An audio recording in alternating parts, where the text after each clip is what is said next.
sun gets start and going down. Oh, yeah. Oh, no, no, start and going down. Oh, yeah. Oh, no, no, no. Welcome back, guys. Thank you for stopping by Just As TV. I want to start by saying Happy Memorial Day to all of everybody who's celebrating. It's kind of nasty outside, so I'm just chilling, working, getting things done. Forgive the robe, child. I just got finished working out not too long ago. And I'm just trying to cool down, but I know I needed to get this video out. Yeah, I just needed to get this video out to y'all. So whatever you guys are doing, I hope you guys are having a good time. I hope you guys are being safe. I hope you guys are enjoying yourself. Thank you guys for stopping by. So I just want to start off, we're gonna get into it now. We're gonna discuss Love and Marriage Huntsville. But I want to start by saying, child, the ratings. Did y'all see the ratings? The ratings are not doing well. They keep going down and down and down. What is happening here? What is happening? I don't know, but I'm still gonna come here and give y'all the review because I still think that this is some bull crap, and we're gonna get into it. We're gonna discuss. So recently, in the last week, Maurice has gotten locked up for a couple of hours, maybe 24 hours or so. He was locked up at midnight, child. Midnight, roaming them streets at midnight. Where was your wife? What were y'all doing? What were you doing for a DUI, child? Allegedly. I mean, it is what it is. He got, and then he got released about 12 o'clock yesterday or something like that. So they held him for like 24 hours. Child. What is happening? What's going on? I promise y'all, we just need to label this show as Love and Marriage Huntsville Lockups, because everybody on that show got a mugshot. Dang near everybody got a mugshot, allegedly.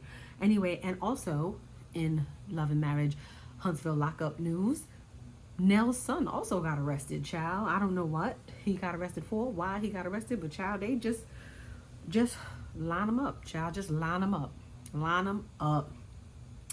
Anyway, let's get to it. Love and Marriage Huntsville review. Yeah. So the show starts off with Kimmy and Tisha sitting down having a discussion about the restaurant build out. I'm assuming that Kimmy and Maurice got a whole bunch of a whole bunch of small things happening building wise, it sounds like, from the last episode, from this episode. And I mean, good, focus on your business, child. They talk about financials and all kind of stuff, and the timeline, and the fact that Kimmy is might be some sort of a nag because they want Marcel to work on some stuff, and they don't want it to affect their friendship. And I'm just like, child, okay. I just don't feel like they got a real friendship. I don't know why. It just seems so fake to me, but it is what it is. Destiny comes in, and they start talking, catching up, and they discuss the conversation that they had with Sunny. And y'all know a couple of episodes ago, Sunny and met up with Tisha and Kimmy, and Tisha called her a heifer or something. She called her, and I swear I'd have reached across that table and contact.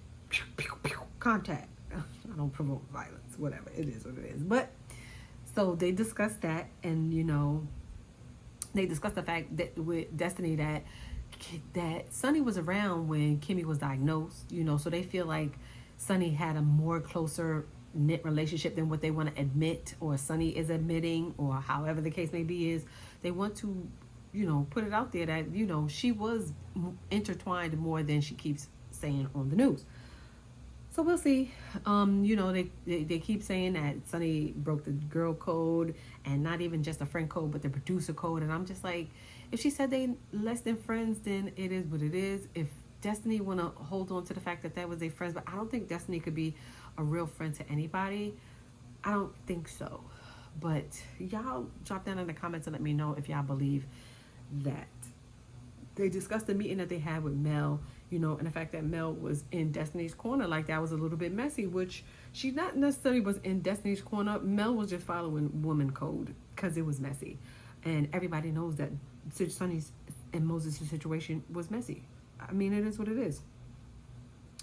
Tisha goes in the confessionals and says that she makes a decision not to tell Destiny that Mel insinuated that she slept with Martell, but that's messy. For one, you probably told her off camera, you just didn't want to tell her on camera. And then number two, Martell insinuated that he slept with Destiny and that the kid might possibly be his. So give me a break. Give me a break. You think you're doing Mel a favor, child? You're not.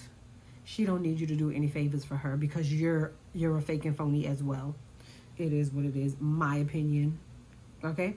But she was still being messy because I'm sure she told her off camera. Anyway, y'all let me know if y'all think she did. I don't know. Destiny says she hasn't spoken to Mel, and she hasn't spoken to Mel since, and Kimmy wants them to come to a place where they could be diplomatic around each other so that they can do things together. I'm guessing, i.e., those fake vacations, couples vacations that they be having. Anyway, their focus is on getting the bag and not mending the friendship. But y'all already know how it goes. Tisha says that if Stormy starts something, she gonna finish it. And I'm just like, girl, I don't believe you. It hasn't happened yet. I don't think you can out-talk Sonny, and I don't think you can beat Sonny. But I mean, not Sonny, Stormy. I don't think you can out-talk Stormy. Stormy's mouth be getting you, because you can't hang. I don't think you have the intelligence level. But I don't think it hasn't happened yet, so I don't think it's gonna happen. I think you're just saying that. I think your mama probably put a battery in your back and got you feeling it like you gotta be froggy. But you might be froggy with the wrong person. I don't know. I don't know. It's up to you, child. It's up to you. You do what you want to do. You do what you want to do, child. You do what you want to do. Tisha says Stormy has to apologize to her and her husband for what she said last season, calling him a biatch. And, Kimmy was like, Stormy already apologized. What more you want? But she was like, she took it right back and called him it again. And I'm just like, who cares? Who cares? Monkey see, monkey do. It is what it is. You see a spade, you call it a spade. Anyway, so Destiny says they want Destiny to have a conversation with Sonny and Moses. And she doesn't look like she really wants to, which, I mean, whatever. I don't think she wants to face Sonny. I think she wants to face more Moses. And that conversation at the end of this episode gets really juicy. So, yeah, I was here for it. Tisha says she's not going to be letting any jabs go by anymore. She's going to stand on business. I said, we'll see. We'll see. Destiny said that she don't got no smoke for nobody. But if they want the smoke, she's going to burn it down. And I'm just like, girl, they talk a lot of crap when they are amongst each other. But to give it to us on TV, they don't. So I'll see. We then turn to Martell meeting up with Nell. And, I don't like the fact that Nell stuck to the fact that, she was disappointed in Mel getting him arrested and stuff like, or getting him locked up. And I'm just like, girl, who cares? We don't care how you feel. You're going to feel how you feel. She's going to feel how she feel. We don't care if you are disappointed. We don't care. We don't care. She did what she needed to do. We don't care. So then she said, then Mel explained the fact that he was going to release the revenge P, and and that's why she did what she did. But he looked like he was shocked. Like he didn't know what he did. And I'm just like, child, you are the great pretender. You are the great pretender. When they made that song, they made it about you before you was even born, child. You are it. The great pretender. It is. Child, what? So then he starts lying again, talk about, oh, it was just text. Here go the text. It was just text. And then in the same breath, he sits there and says that he sent her the picture, and that was it. It was just a picture. So she was like, well, what was it? A picture of a screenshot of the poem, or the P. And he kind of like backpedals, and I'm just like, you're such a liar, and you lie poorly.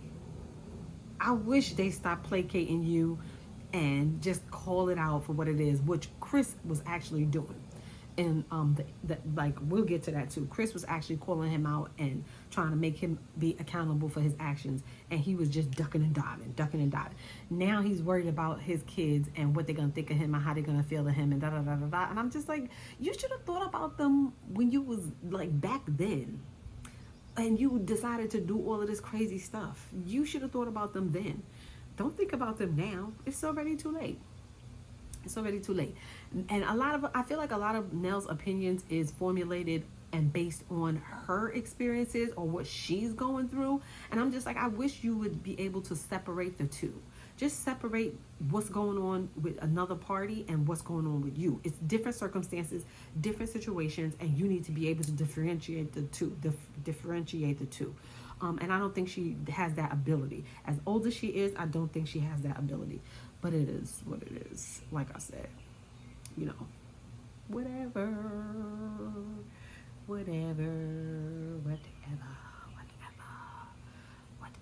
Because, and then they keep giving Martell, all of the cast members keep giving Martell the benefit of the doubt, but Martell always going to be Martell, and he's going to Martell it. He's going to show his card, and then sure enough, in Martell fashion, he turns around and calls Nell a mistress. How ironic. You caper for him, talking about you don't want Mel to put him in jail. You didn't like the fact that she got him locked up, this, that, and the third. But yet, he turned around and called you a mistress in your face and told you, yes, you were. And he was in the relationship with you, child. And now you want to go into confessions talking all of this and talking all of that.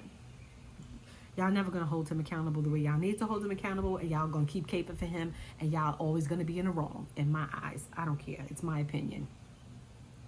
So Nell discusses her birthday party and the fact that she is inviting Mel and she is uninviting him. And I'm just like, why do y'all keep trying to invite him into spaces that she has to be in, knowing their history, knowing that they have a tumultuous relationship, knowing that he antagonized her continually, but yet you want to constantly put her in these positions? I don't understand that.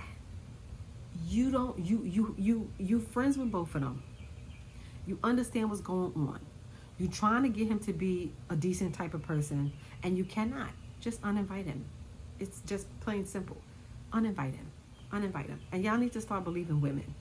But I don't think they're those type of women, so it is what it is. It is what it is. So we meet up with Maurice, Marceau, and they meet up with Moses. They discuss the Destiny, Sunny, Moses triangle, and, that situation, and the fact that Moses... they asked Moses, like, how'd that come about? Moses said he met Sonny, he didn't want to miss his blessing. So I'm assuming that's their story and they sticking to it, because Sonny on a panel said the same thing. They met, and she rejected him a couple of times, but yet she didn't want to miss out on her potential husband.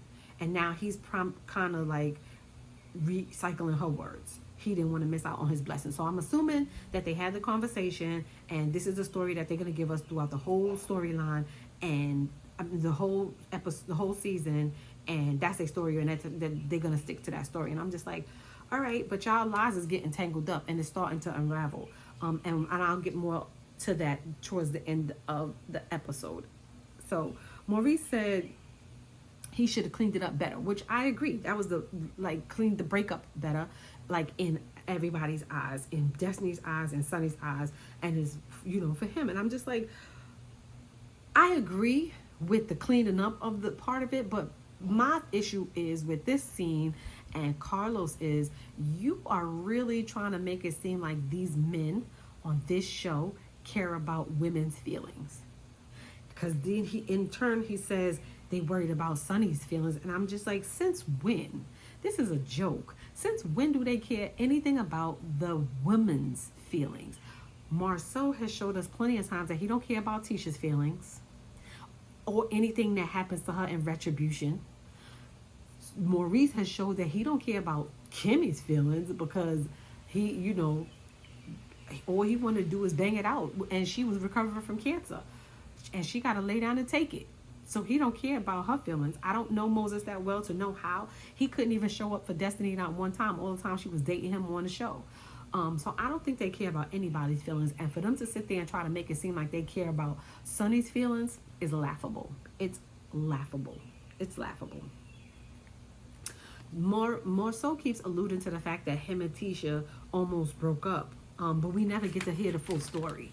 They just say it and then they gloss over it. And I'm just like, if that's the case, okay, y'all hiding something, one. And two, you just trying to keep people enticed to do what? Y'all think y'all gonna keep us hanging on for this storyline, child? Please, like, give us some better TV. Give us some better TV. You guys are literally like spitting in the face of viewers. And it's making me mad because y'all playing in our face and y'all think that this is gonna fly. But y'all, the ratings are showing that it's not. So somebody better pivot. Y'all better pivot and pivot quickly. But I mean, I don't know. I don't think y'all could, I don't think y'all could read the tarot cards. But we'll see by the end of the season if it gets any better. Because, child, this is going downhill fast. Marcel starts off with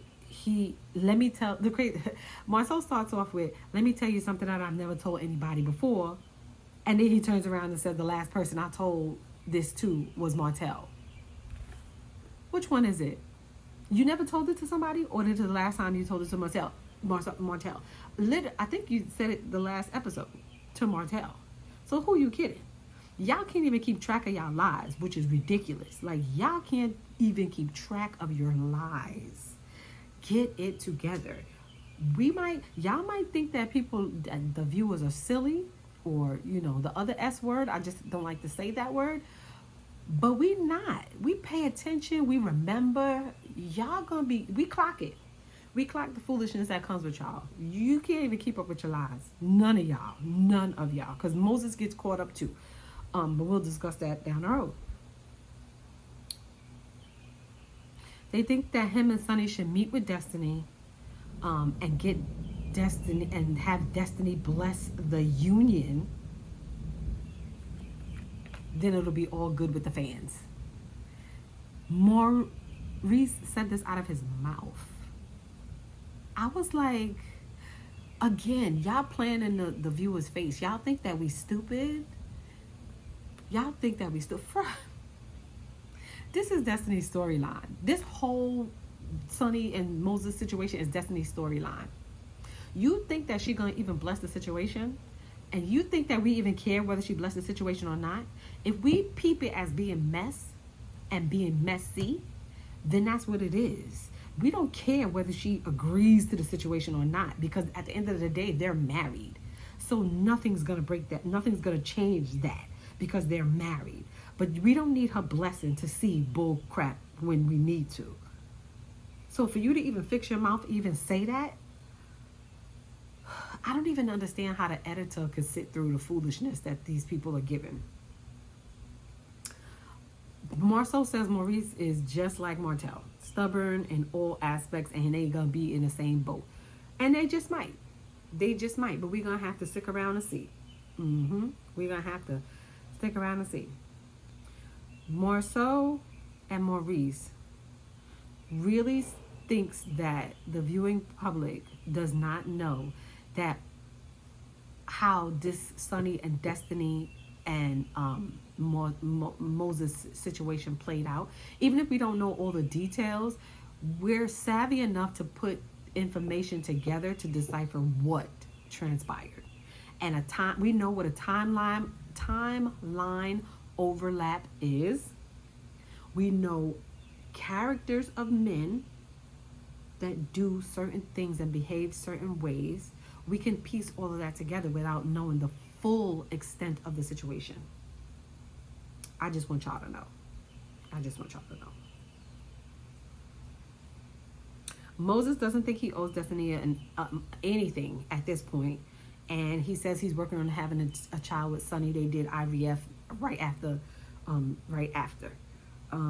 So we meet up with Ken and Latrice at the gym, and Stormy and Courtney show up. Stormy wants to be in a fitness competition. They kind of like sort of work out together. These conversations, I was like snooze, snooze, and snooze. Wake me up when it's done. I'll hit the snooze button and wake me up when it's done. Those conversations was boring. I don't really care how long they knew each other. I don't care about that stuff. I don't care that Courtney bought a new car. Like, I don't care about that stuff. I don't care about that stuff. I don't care about that stuff. What I did want to know is I was more interested in Latrice's family situation. That intrigued me. But all that other fluff, I didn't really care about. And we find out that Latrice's mom, dad, and sister all are no longer with us. And her mom and dad passed away like 6 months apart, which normally that happens. Like, if you have couples that's been together for quite some time, and if the woman passes away first, the husband within a year, they say, passes away right after. But the woman, if the husband passes away first, the woman survives years after that. So that's normally, I don't know if they were sick. She didn't say, she didn't allude. And then she said, I think a year after that, her sister passed away. And I'm just like, that's a lot to unpack. It's a lot. And I would have preferred that they explored that more than these stupid gym conversations about nothing. So because Latrice said she was surrounded by darkness, she was in a really dark place when she met Ken, and he kind of like helped her work through that and stuff like that, and she's still working through it. And I wanted to know more about that. I didn't care about the gym conversations. She said a lot of people let her down, including her ex. And, she said that when tragedy happens, a lot of people show their true colors. And I agree. That's why I said I'm more interested in Latrice than Stormy and Courtney butting in to that kind of their situation. I wanted to know more about what happened in that dynamic and where she is in her healing process. They talked about how it was rough, with them in the first couple of months because her attitude was like really bad. There was a lot of stuff that she was dealing with, and she was kind of taking it out on him, and she didn't even realize. I would have liked to hear more. Like I said, they've been dating for 2 years, but they still, and she still hasn't signed her divorce papers or hasn't filed for her divorce. They know that. They're working through that. And sometimes it happens like that. A lot of people have those hood divorces where they separated and don't get married. But so it's nothing new. But if they're willing to work through that and help her get those papers together so that they can meet at a mutual grounds, I'm all right with it. Stormy says she wants to use Latrice's body to promote her new product. And I'm like, she does have a nice body now. Because I was even looking at Ken's calves when he was on that treadmill, and I was like, those calves are tight. I remember when my calves used to be like that, child. It was tight. So we meet up with Martell and Chris, and they're at his rental house. I'm assuming he bought a house and fixed up a property, and he wants Chris to rent it out or show it for rentals and stuff like that. Chris wants Martell to apologize for calling Nell a mistress, and he said he was legally separated from his wife at the time, and that she wasn't a side chick. And Martell says no more. And I'm just like, how do you know? Like, how do you know the intricacies of their relationship? I am perplexed that he knows the intricacies of all of these cast members' relationships more than they do, and can recall more stuff about these cast members' relationships than they can. To his face, child. He's still lying about the revenge P to even Chris. Because my whole thing is, you would not have gotten arrested and convicted, because he was convicted a couple of weeks ago. Yeah, like at the beginning of this month, he was convicted, and he's still fighting that in court. They would not have done all of that if it was just a text. Okay? I just want y'all to remember that, because he keeps banking on the fact that we the viewing public don't know, or the cast members don't know, that it was more than just a text. And they might not know, but we all know, because we've seen it played out. It was not just a text, because they're not going to do all of that. They're not even going to issue a warrant if it was just a text. They wouldn't do it. They're not going to waste the court's time from the giddy up. Okay? Just so y'all know. So don't believe his lies. He's lying, and he says he deleted it as soon as he got it, but yet you sent it to her. You sent it to her. You sent the text to her. So you couldn't have deleted it as soon as you got it if you sent it to her. He just be lying. He just be lying. But then also Basement Billy said he had a copy of something too. So I'm just like, y'all be lying and just think that we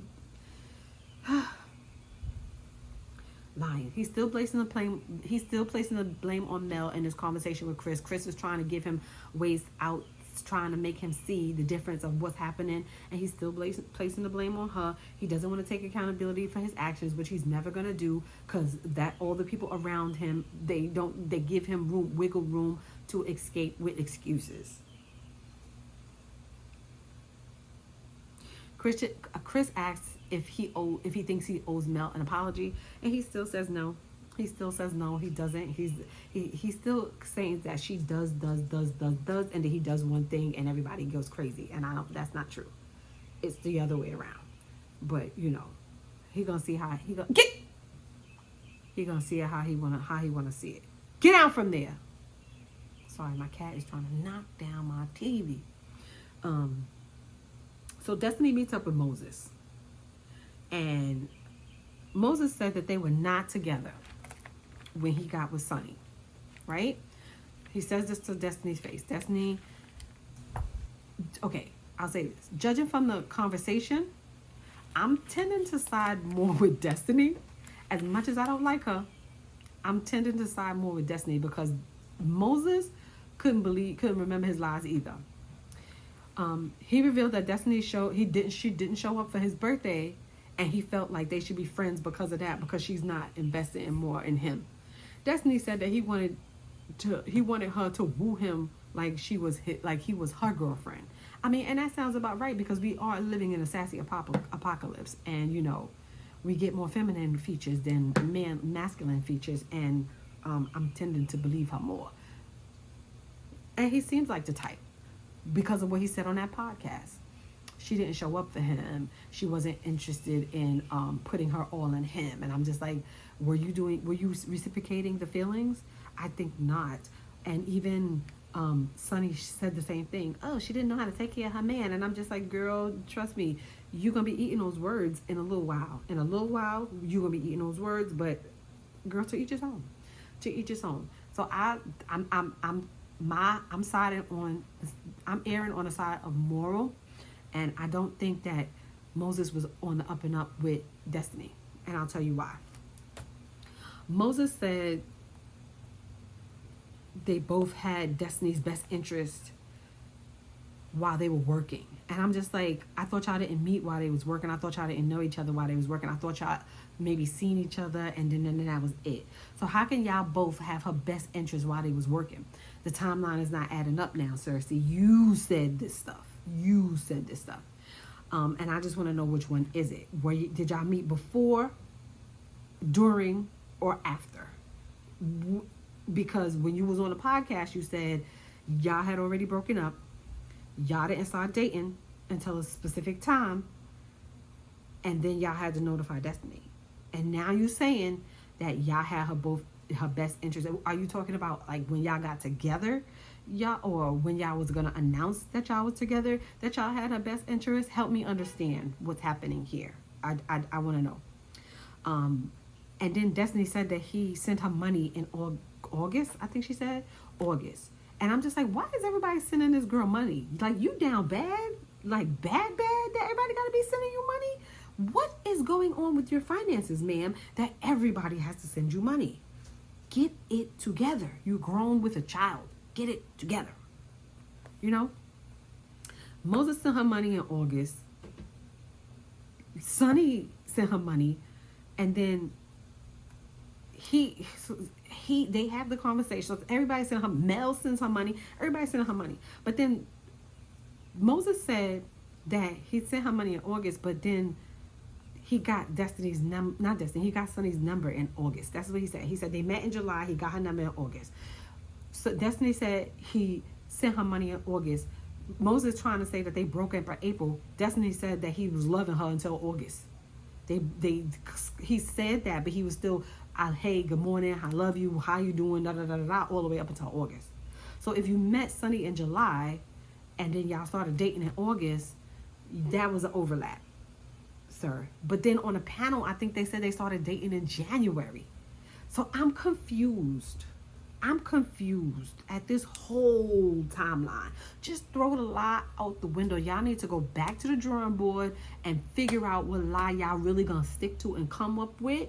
And you better make it work with the timeline, because it's not working for my ears and my eyes. It's not working for me. So y'all gotta do better. Moses has to do better. I feel like Moses, this was on you. Not Sonny gets some of the blame because of her actions, knowing that he was dating Destiny, but I feel like this is mostly on Moses. And that's just my spiel. Y'all drop it in the comments. Let me know if I was spot on. Let me know if I was wrong or right. I don't know. Just let me know, and I will see y'all for the next one. Peace. What I do say was, I wish Carlos stopped playing in our face, because we are not stupid. All right? Y'all have a great day. Have a great Memorial weekend, and I will see y'all in the next one.